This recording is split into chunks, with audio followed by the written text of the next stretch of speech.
Bonjour à tous et soyez les bienvenus dans ce nouveau numéro de votre rendez-vous hebdomadaire. Je suis Abel et je suis dans le podcast Echo.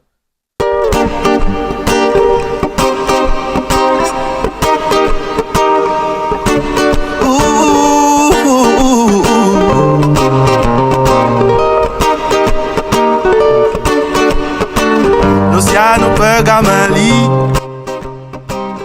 Rebonjour à tous et soyez les bienvenus encore dans ce nouveau numéro de votre rendez-vous hebdomadaire, le podcast Echo. Alors, je ne saurais entamer le sujet du jour sans pour autant remercier tout un chacun de vous pour les likes, les commentaires, les messages, les DM. Merci. Et si c'est votre première fois, n'hésitez pas à vous abonner et à liker, à laisser un commentaire si ce genre de contenu vous plaît. Alors, aujourd'hui, il est question de... Attends. Voilà. Avez-vous déjà eu cette sensation d'avoir besoin de quelqu'un, enfin, comme on a besoin d'air, être prêt à tout, en fait, pour ne pas le perdre, quitte à vous oublier vous-même? Je veux dire, c'est pas juste une histoire d'amour toxique ou bien de relations compliquées. C'est un schéma, en fait, qui peut toucher toutes nos relations amicales, familiales et même professionnelles. Alors, aujourd'hui, on va essayer de comprendre ce mécanisme, de voir comment il se manifeste et surtout, comment on peut s'en sortir. Parce qu'aimer, ce n'est pas s'oublier.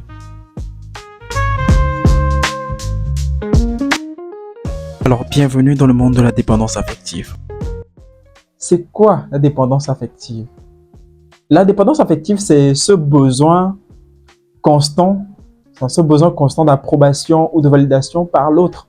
En gros, si vous avez peur de finir votre vie seul, cette vidéo est faite pour vous. Restez jusqu'à la fin et vous comprendrez. Alors, comme je le disais tantôt, la dépendance affective, c'est ce besoin viscéral d'être aimé, d'être validé, d'être rassuré par l'autre au point où on en devient prisonnier. Et ce qui est vicieux en fait avec la dépendance affective, c'est que on ne la voit pas venir toujours. Et elle se cache derrière des phrases comme « Sans toi je ne suis rien, dis-moi que tu m'aimes, sinon je vais mal ». Enfin, c'est bien beau dans les films, hein, mais dans la vraie vie, c'est différent. Comment peut-on savoir si on est dépendant affectivement? Quelles sont les caractéristiques de la dépendance affective? Alors, tu es toujours dans l'excès, tu donnes trop, trop vite, trop fort. Tu as peur du conflit, alors tu dis oui, même quand ça te fait mal. Tu es prêt à tout pour éviter l'abandon, même si ça veut dire t'oublier complètement. Bah, ça te parle?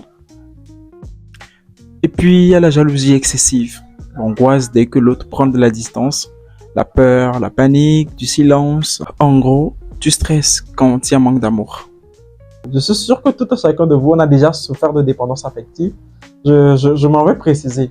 Pour tous ceux qui ont eu des parents africains, ils ont tous déjà souffert de dépendance affective. C'est pas maintenant où les parents essaient de temporiser les relations enfant-parent, parent-enfant, pour qu'il y ait moins de conflits dans les familles. Avant, nous qui avons connu, je sais pas si vous êtes dans le même cas, si vous êtes dans le même cas, mentionnez-le dans les commentaires.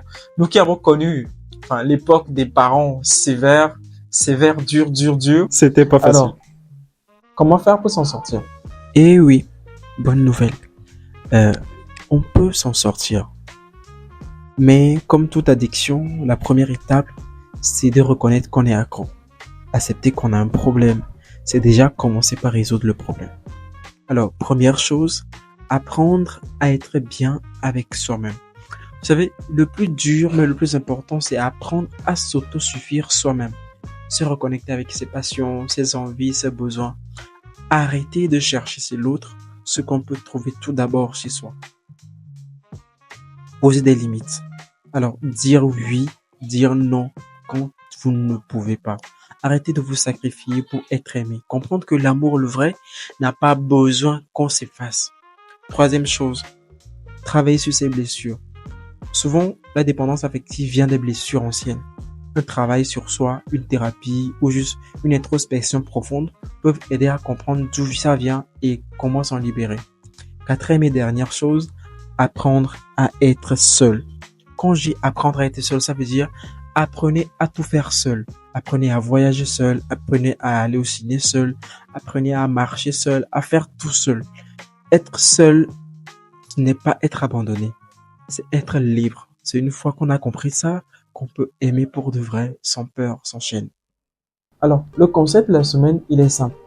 Prenez du temps, réfléchissez. Revisualisez tout ce que vous vivez quotidiennement, que ce soit dans les relations amoureuses, que ce soit dans votre relation sociale, au boulot, à la maison, familiale. Prenez du temps pour réfléchir. Est-ce que je suis dépendant affectivement? Et si oui, qu'est-ce que je peux faire pour y remédier? Mentionnez dans les commentaires si vous avez pu trouver quelque chose et si ça vous a aidé. Je rappelle que vous êtes les bienvenus dans notre émission. Pour un partage, une interview, une expérience, vous êtes les bienvenus. Vous avez aussi la possibilité de faire partager votre histoire en envoyant votre histoire via mail sur le mail mentionné dans la barre de description. Avec mon équipe, nous allons étudier votre demande. Si vous souhaitez venir sur le plateau, vous viendrez. Et si vous souhaitez rester dans l'anonymat et faire partager votre histoire, peut-être votre histoire guérira quelqu'un ou bien va empêcher quelqu'un de faire les mêmes erreurs que vous. Merci d'avoir regardé la vidéo jusque-là. Passez un très bon week-end et à très bientôt pour un nouveau numéro de Écho.